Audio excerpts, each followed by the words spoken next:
तिमी मेरो मनको आवाज हौ, अधुरो मनको एकमात्र चाहना हो।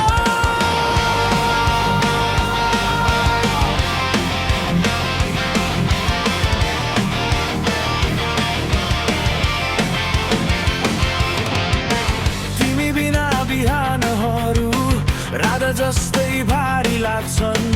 तिम्रो एक मुस्कानले सयौं घाउ निको पार्छन्। जब संसारले मेरो हात छोड्छ, तिम्रो विश्वासले फेरि उभ्याउँछ। तिमी नै हौ मेरो हरेक प्रार्थना, तिमी नै हौ मेरो जिन्दगीको कारण। भत्किए पनि सपना हार मान्दिन म कहिले, किनकि तिमी छौ मेरो साथ सधैँ।